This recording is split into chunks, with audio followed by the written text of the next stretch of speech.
Hello, and thank you for joining us here at the NCTV newsroom this night. Compliments of the season. I am Folake Adesugba. We're going to begin with the headlines. Buhari extols Speaker's leadership qualities of Dogara, and 4 killed in fresh southern Kaduna attack and more troops deployed. In business news, federal government begins data capturing of transporters nationwide. And in sports, Science Park High School retire Kalu's jersey. In entertainment news, experiences gained at BBN sharpened my focus, says Kimen. And in the foreign scene, ex-footballer is up against vice president in Liberia election runoff. We'll have the news in full shortly. Up next. We'll be right back.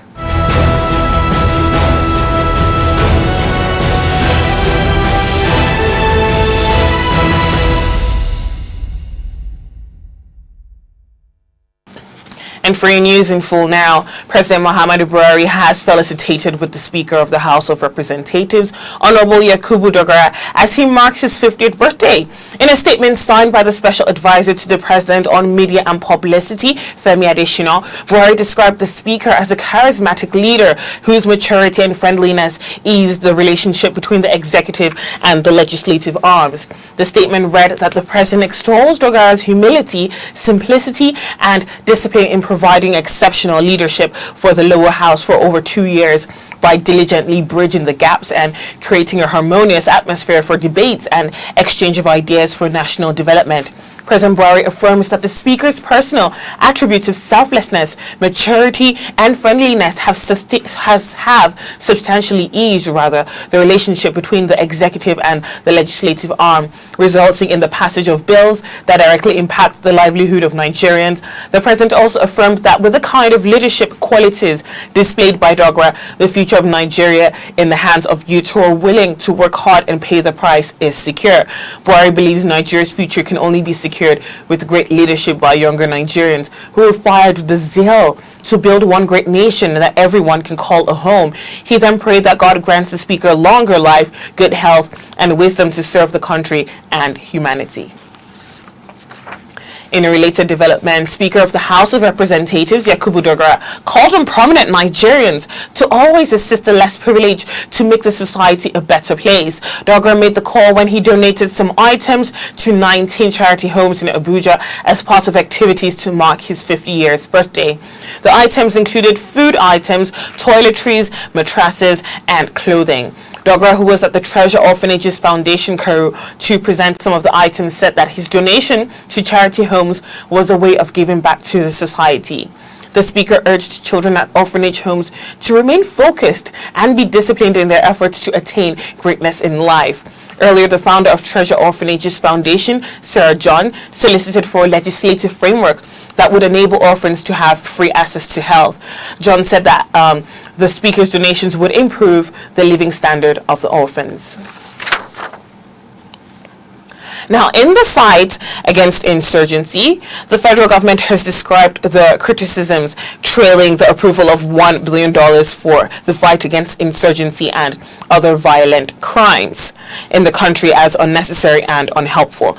The Minister of Information, Culture and Tourism, Alhaji Lai Mohammed, expressed this position at a news conference in Lagos. He said the Nigerian Governors Forum acted wisely in approving the fund from the excess crude account based on the need to properly fund security operations in the country to adequately respond to threats by Boko Haram and other criminals. Mohammed pointed out that the approved fund was not to fight Boko Haram in the northeast alone, but also to tackle kidnapping, castle rustling, illegal oil bunkering, and other crimes. He expressed dismay that an action intended to make the country safer had been subjected to attacks by people with ulterior motives. The minister said that it was wrong to sacrifice the issue of security on the altar of politics, saying opponents of the fund were taking politics too far. Mohammed said asymmetrical wars were very expensive to fight, adding that even though Boko Haram had been degraded, there was the need to properly fund military operations to enable it to confront insurgents' threats. Further justifying the approval, Mohammed said military operations in the northeast coast of the country need a lot of money. Now, the Nigerian army said that troops of the Operation Lafiya operating in Borno State have recovered over 200 cows from Boko Haram members, while 3 of insurgents were killed during an encounter with soldiers. According to the Director of Army Public Relations, Brigadier General Sani Usman, the troops also recovered weapons of different caliber from the Boko Haram fighters. Usman said in a statement in Abuja that troops of 21 Brigade Operation Lafiya in conjunction with elements of 121 Battalion on Friday, the 22nd of December 2017, laid an ambush for Boko Haram terrorists at one of their suspected crossing points near Fergie Bama local government area of Borno State. It read that during the ambush, the troops neutralized one of the terrorists suspected to be an expert in provide explosives device, while other terrorists escaped with gunshot wounds. It added that the gallant troops recovered 1 gas cylinder suspected to be for IED, 2 water bottles, and 1 motorcycle. In another development, troops of 3 Battalion, 22 Brigade Operation Lafiya on Saturday, the 23rd of December 2017, following a report that suspected Boko Haram terrorists have rustled and carted away over 200 cows at Makandari village in Kala Balige local government area, mobilized a fighting patrol which pursued the terrorists to Banari village where contact was made. Meanwhile, troops of Operation Lafiya foiled at attempted attack by suspected Boko Haram terrorists around Molai area on the outskirts of Maiduguri, Borno State. The terrorists were said to have come along with improvised explosives, devices, and gun trucks to steal foodstuff and also attack the troops, but were unsuccessful as they were repelled quickly. A statement signed by the theatre commander, Operation Lafiya Major General Rogers Nicholas, said no lives were lost and normalcy has since been restored to the area. The theatre commander, however, noted that during their retreat, 2 vehicles were set on fire and some thatched houses at the outskirts of the city gate were burned. Both ground troops and the Nigerian Air Force are on hot pursuit for the fleeing terrorists, the statement added. Now, an oil gas merchant, Captain Emmanuel Iheanacho, has attributed the persistent scarcity of petrol to monopoly of the product by the Nigerian National Petroleum Corporation. Iheanacho, also the chairman Integrated Oil and Gas Limited, told the newsman in Lagos that the inability of NNPC to create a window for private importers to import petrol also contributed to the scarcity. According to him, the current shortage in fuel importation gap was caused by the landing cost margin of 171 naira per litre and the selling cost pegged at 145 naira per litre. Iheanacho said that this was not realistic for marketers to import and sell at that rate. Iheanacho said the market's huge debts of over 800 billion naira had also contributed to their inability to import petrol. He said that most independent marketers had closed their companies due to inability to pay their workers. Iheanacho urged the federal government to settle all the outstanding debts owed marketers since 2015. According to him, commercial banks have started taking over the property and tank farms of some companies that could not pay back their loans.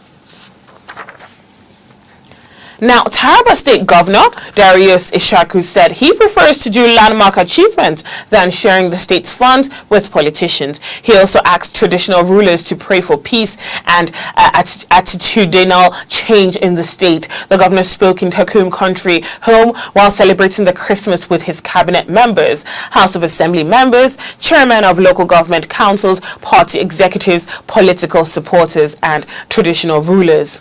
He noted that his administration was heavily challenged by paucity of funds. Ishaku said his priority was to develop Taraba and leave behind a good name rather than sharing the little resources available because he wanted a second term. He pledged with the people of Taraba State to forgive him if he had erred in the course of steering the affairs of the state within the 2.5 years. He asked the people to continue to love one another and sustain the relative peace to enable him achieve more for the state. Moving into security now, the Kaduna State government says it is saddened by the latest attack on Ngunwan Mailafia community, which led to the death of 4 people and about 8 others injured. The Senior Special Assistant to the State Governor on Media and Publicity, Samuel Arunwa, made the remark while briefing newsmen in Kaduna. He said the military authorities notified the state government of the attack on the community, which occurred late last night, Sunday, December 24th, following an attack at Nimdem on the Saturday night, December 23rd. According to R1, the state government has been working with security agencies to fortify the general area and enhance security in the area. He reassured citizens of their safety, saying the commander of Operation Safe Haven has temporarily moved to Kefachan to coordinate the operation. He stressed that negative elements must not be allowed to undo all the hard work done to restore peace and security, adding that government commiserates with victims and their families. He enjoined all citizens to put hands together to deny criminals the opportunity of succeeding in their evil plans. Everyone further urged people in the area to report any threat to peace, law and order within the Kaduna South Senatorial District to the officials of Operation Safe Haven, the Special Security Task Force in the area, on the following mobile phone numbers for necessary action.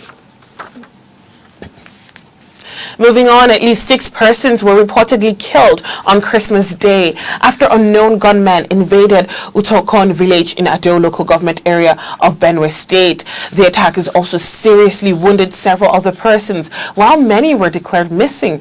However, the Benue State Police Command said 2 people died in the attack. Eyewitnesses said the 4-man gang stormed the community on motorbikes, while some of the locals were busy sharing meat they had bought for the Christmas celebration. The eyewitness said people were scampering for safety. Women and children were crying and running into nearby bushes to take cover. The injured persons were rushed to the general hospital in Ugumale for treatment. The state police public relations officer, Moses Yamu, who confirmed the incident, said only 2 persons were killed during the attack while 5 others sustained injuries. Yamu said, "The information at my disposal indicates that the attack was carried out by 2 yet to be identified gunmen who stormed the village on motorbikes, but investigation into the matter has commenced." Now, the Plateau Police Command said that Christmas celebration in the state was peaceful and devoid of any security threat. Its public relations officer, Turner Tiopev, told newsmen in Jos that the celebration was also crime-free. The command had earlier said that it had put in place adequate security measures to prevent crime before, during, and even after the Yuletide.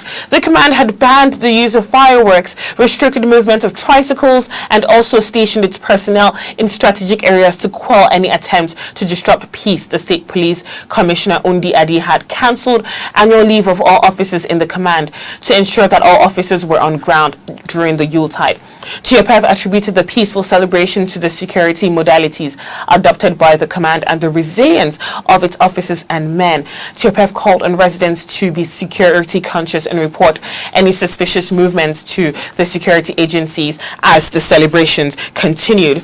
Andrew Bala, the public education officer of the Federal Road Safety Corps in Plateau, also said the period was accident-free in the state. Bala commended motorists in the state for obeying traffic rules and regulations and urged them to drive safely at all times. He also commended officers and men of the FRSC in the state for living above board and ensuring free flow of traffic before and during the celebration. Now, in another development, police have hit the Kaduna home of controversial Abdul Rashid Maina, the former chairman, the presidential task team on pension reforms. Now, Maina has been in hiding ever since he was declared wanted by the Economic and Financial Crime Commission.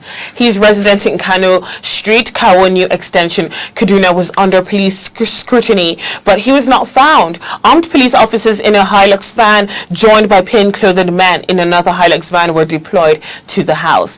The Kaduna State Police Public Relations Officer Aliyu Mukhtar confirmed the incident. An eyewitness said the gunmen began surveillance of the area at 5 p.m. till around 8 p.m. when another car with plainclothes security personnel forced the gate open and drove into the compound. It was gathered that a security guard on the premises was handcuffed and asked to take them round the 4-bedroom flat. The 22-year-old guard, Amadu, told journalists that the gunmen kept asking him whether the house belonged to Maina or if he was staying there. You're still watching NCTV News at the hour of 8. And still to come, federal government begins data capturing of transporters nationwide, and Science Park High School retire Kalu's jerseys. Experiences gained at BBN sharpen my focus, says Kaman, and ex-footballers up against vice president in Liberia election runoff. Details after the break. Up next. We'll be right back.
Glad to have you back with us. We're going to move into business news now.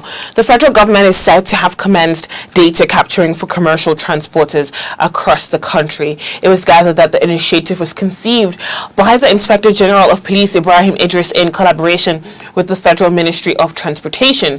Transporters under the aegis of the Amalgamated Commercial Tricycle and Motorcycle Owners, Repairers and Riders Association stated that the initiative would help curb criminal activities being perpetrated on roads. Speaking at press briefing in Abuja, the national president, Akomoran Babangida Mehule, said the federal government had started capturing the data of the association's members as well as those in other arms of the transportation sector.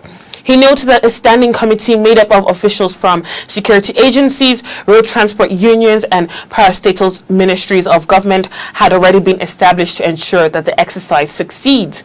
He noted that the association had initially commenced a data capturing exercise for just its members, but had to key into the larger program of the federal government as spearheaded by the Nigeria Police Force and the Federal Ministry of Transportation. Providing an insight into the initial program embarked upon by Akomoran, Mehule stated that the prevalent state of insecurity and other similar challenges in Nigeria, the country had made it imperative for the deployment of radio frequency identification technology by the association to capture and store members' biometric data across the nation.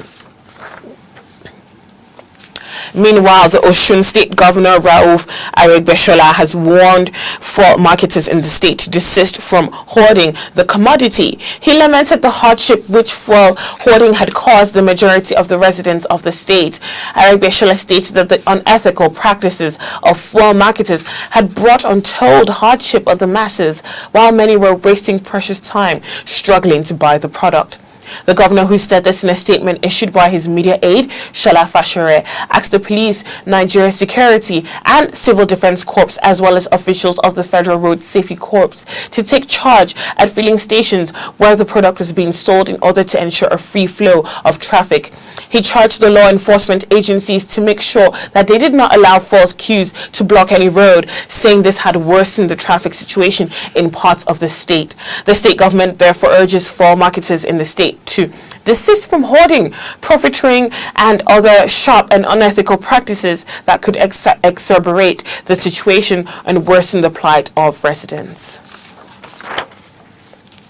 Now, in sport news, no player will ever wear the jersey number 23 in Science Park High School, New Jersey, as they retired the number in honor of the Tigress star Ezinne Kalu last week. The 2017 Afrobasket winner made her national debut last year at the Women's Olympic qualifying tournament in Nantes, France. Kalu will be remembered for her brilliant performance against South Korea as she knocked down a game-winning shot to put Nigeria 70-69 after missing all 5 previous attempts from down the arc in the same.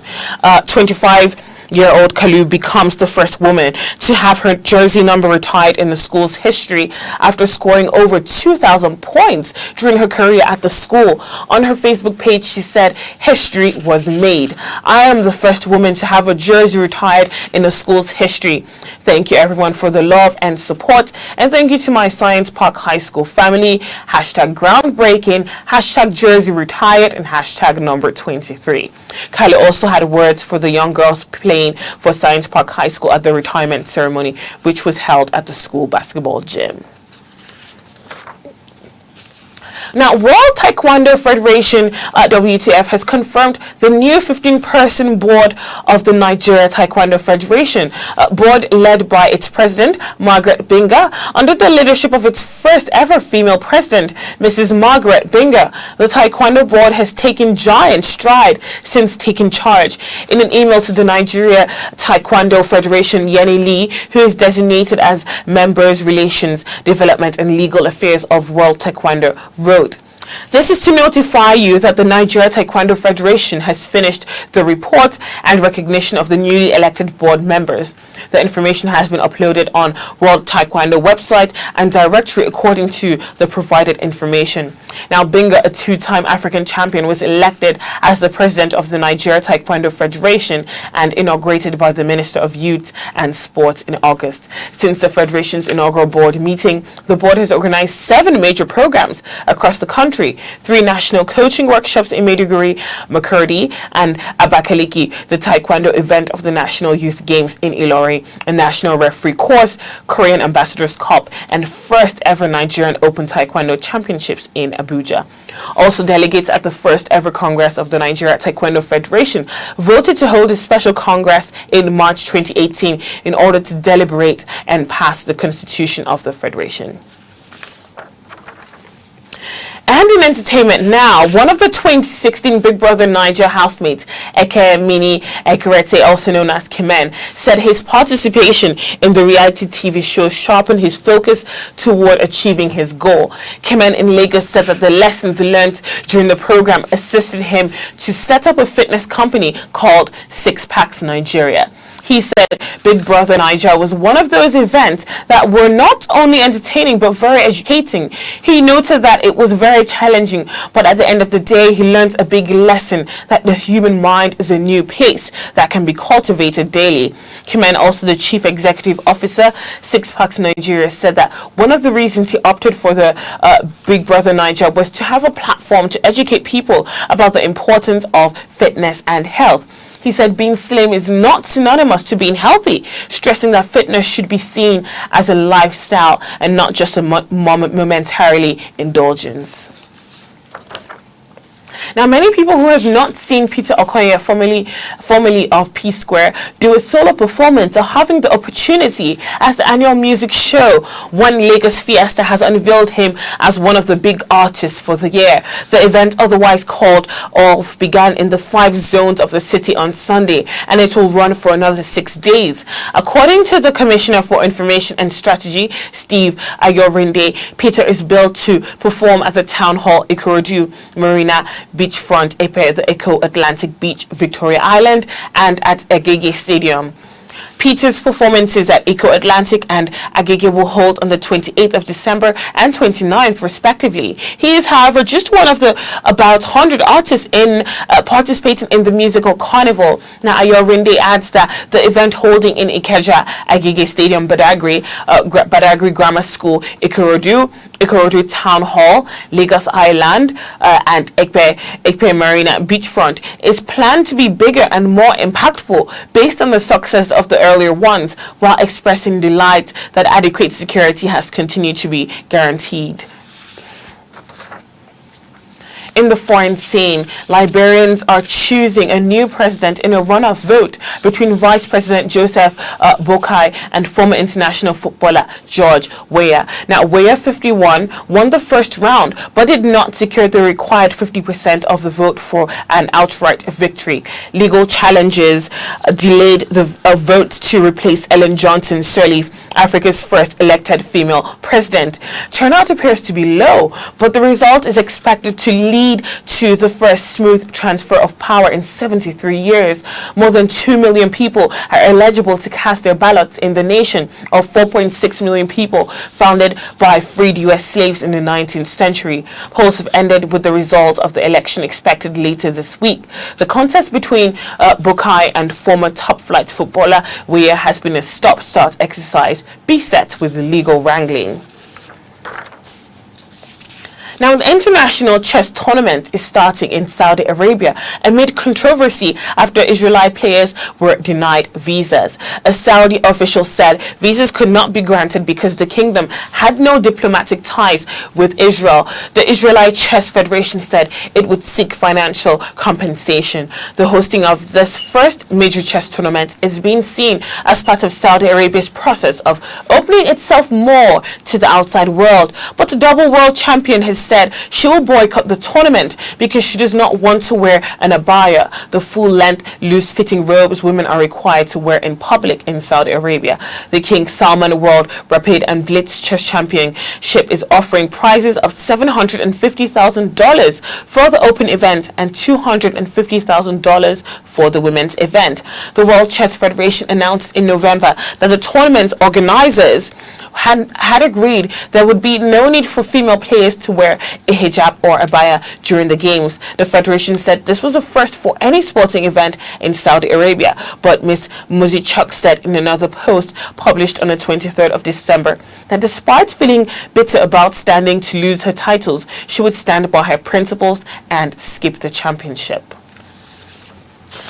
We're going to take a short break before we round up with our top stories. We'll be right back.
Welcome back. Now to round up NCTV News at the hour of 8, we're going to take a quick look at our major stories.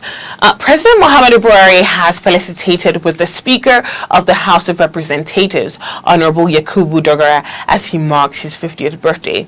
Now, the Kaduna State government also says it is saddened by the latest attack on Ogunwan Malafia community, which led to the death of 4 people and about 8 others injured. And in business news, the federal government is said to have commenced data capturing for commercial transporters across the country. In sports, no player will ever wear the jersey number 23 in Science Park High School, New Jersey, as they retired the number in honor of the Tiger star Ezinne Kalu last week. And in entertainment news, one of the 2016 Big Brother Niger housemates, Ekemini Ekerete, also known as Kiman, said his participation in the reality TV show sharpened his focus towards achieving his goal. In the foreign scene, Liberians are choosing a new president in a runoff vote between Vice President Joseph Boakai and former international footballer George Weah. All right, everyone, that's it for tonight's news. Thank you for joining us, and once again, compliments of the season. I am Folake Adesugba, wishing you a great night.